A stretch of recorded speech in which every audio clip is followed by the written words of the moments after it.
Pandian store சீரியலில் அடுத்த வரை எபிசோடில் மெயினாக இருந்துட்டு மொத்த பணத்தையும் கொண்டு வந்து நம்ம பாண்டியன் கிட்ட வந்து கொடுத்துட்றாங்க. பாண்டியன் வேண்டான்னு சொல்லுவாருன்னு சொல்லிட்டு நம்ம செந்தில் வந்து நினச்சிக்கிட்டே வராங்க. ஆனால் கடைசியில் பார்த்தா நம்ம பாண்டியன் வந்து அவங்க கொடுத்த பணத்தை வந்து வாங்கிக்கிறாங்க.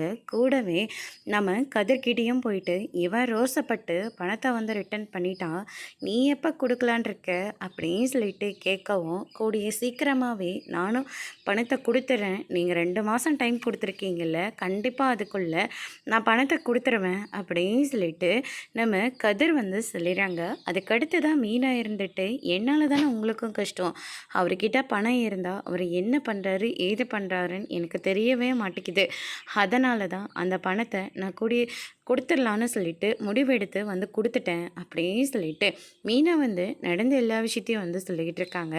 அதெல்லாம் ஒன்றும் பிரச்சனை இல்லை அண்ணி, நான் பார்த்துக்கிறேன் அப்படின்னு சொல்லிட்டு கதிர் வந்து சொல்லிக்கிட்டு இருக்காங்க.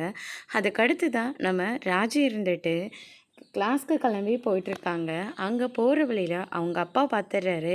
முத்துவேல் பார்த்த உடனே என்னாச்சு, முகலாம் ஒரு மாதிரியாக இருக்குது அப்படின்னு சொல்லிட்டு கேட்கவும், ஒன்றும் இல்லை அப்படின்ற மாதிரி சொல்லிடுறாங்க. இல்லை ஏதோ பிரச்சனை இருக்குது, என்னாச்சு அப்படின்னு சொல்லிட்டு கேட்கவும், வீட்டில் மீனாக்காவும் செந்தில் மாமாவும் பணத்தை வந்து கொடுத்துட்டாங்க, இன்னும் கதிர் வந்து பணத்தை கொடுக்கவே இல்லை, அதுதான் ரொம்ப கஷ்டமாக இருக்குது அப்படின்ற மாதிரி சொல்லிடுறாங்க. மாமா வேறு கேட்டுக்கிட்டே இருக்காரு அப்படின்ற மாதிரி சொன்ன உடனே, இதுக்காக தான் நான் பணம் கொடுக்குறேன்னு சொன்னேன், ஆனால் நீங்கள் தானே வேண்டான்னு சொல்கிறீங்க அப்படின்ற மாதிரி முத்துவேல் ஒரு பக்கம் சொல்கிறாரு. அதோட இன்னைக்கான பிரம முடிச்சிருக்காங்க.